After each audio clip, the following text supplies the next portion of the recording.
안녕하십니까, 따뜻한 집입니다. 오늘은 이 샤시 교체를 하시면서 창이 내부용 외부용이 있다 들어보셨을 거예요. 근데 저희가 다니다 보면 고객분들이 가끔 묻는 게 있어요. 우리 집에 왜 창에서 물이 새고 발코니에서 빗물이 들어오는지 이해를 못 하겠다고.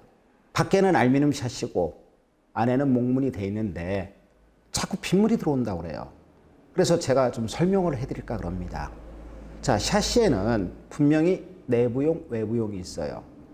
그러면은 여기에 놓여있는 샤시, 저희들이 이제 제품을 세 가지 제품을 취급을 하고 있어요. KCC, 제연하늘창, 에코프린스 이렇게 세 가지 제품을 취급하고 있는데 여기에서 예를 들어 드리는 건 지금 KCC 제품입니다. 그러면 이쪽에 보시면 요거는 이중창이고 요거는 이제 단창이에요. 단창과 이중창 모두 외부용, 내부용이 있습니다. 보시면은 단창 같은 경우 요게 이제 KCC용 단창입니다. 단창 제품인데 요렇게 보시면 확연하게 턱의 차이가 나실 거예요. 이렇게 자세히 보시려면 자, 요 상태 보면 턱이 차이가 나죠. 요걸 레일이라고 그럽니다. 요거를 레일이라고 그러는데 레일 턱이 외부 창이 굉장히 높아요. 내부 창은 낮습니다. 이렇게. 이유는 뭐냐? 외부에서는 비를 막아줘야 해요. 바람도 막아줘야 하고. 그래서 외부 창이 당연히 높은데요. 이중창도 상황은 똑같습니다. 이렇게 보시면 두 개 높이가 확연히 차이가 나죠. 그래서 이 높이가 높은 이유는 당연히 비를 막아주기 위한 건데요. 지금은 이제 예전하고 좀 다릅니다. 우리나라가 시도 때도 없이 폭우가 내려요. 그것도 지역도 안 가립니다. 국지성으로 내리고 이러다 보니까 그만큼 비의 양도 많아졌다는 이야기죠. 한번 내리는 비가. 근데 요 턱이 낮으면 당연히 빗물을 커버를 못 합니다. 그러다 보니까 요즘은 전부 이렇게 프로파일이 높아졌어요. 그럼 프로파일만 높아진 게 아니고 이렇게 창틀, 저희들이 말할 때는 이제 문틀은 BF, 창틀은 SF 이럽니다. 근데 요 창틀도 턱이 굉장히 높아졌죠. 그래서 빗물을 이런 거를 커버를 해주는 거고요. 근데 우리가 이제 공사를 하러 가보면 근데 소비자분들이 그러세요. 아니 이거 빗물 좀 막아보려고 외부에다 자기가 실리콘을 쫙 더 쌌답니다. 그래도 소용이 없어요. 이유는 국지성 폭우가 내릴 때는 당연히 이 턱이 높아서 어느 정도는 여기서 보관을 해야 하고 또 아시다시피 외부용 창에는 외부 쪽에 이렇게 이제 물구멍을 내줍니다. 사실은 요거는 지금 보여주는 거라 없는데 물구멍을 내주기 때문에 요 물구멍으로 물이 충분하게 빠져나갈 수 있게끔 해줘야 한다는 이야기죠.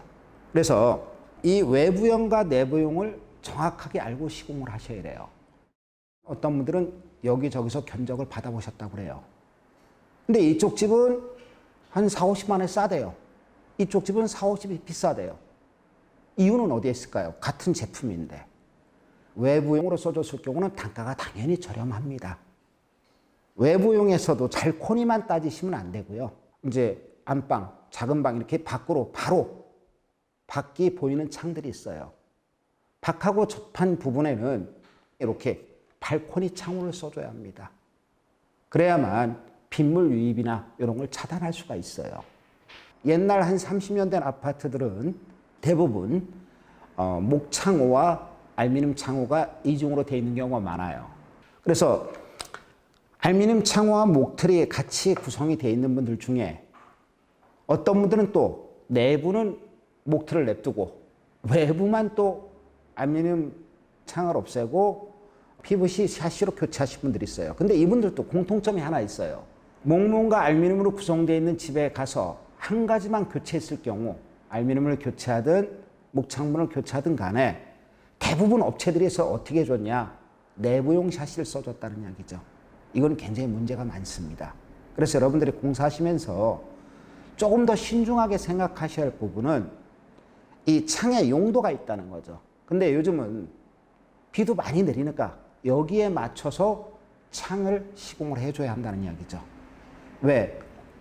창을 교체하고 결국은 또 AS가 나오거나 빗물이 자꾸 샌다고 하거나 이랬을 땐 문제 아닙니까? 그래서 업체에서도 단점을 보완하기 위해서 정확하게 이렇게 이제 발코니 창으로 모든 집에 외부용 창을 교체해 준다면 AS는 생기지 않을 것입니다. 몇 푼 싸게 준다 또는 업체에서 마진을 좀 더 추구하기 위해서 내부용을 써준다면 당연히 안 되겠죠.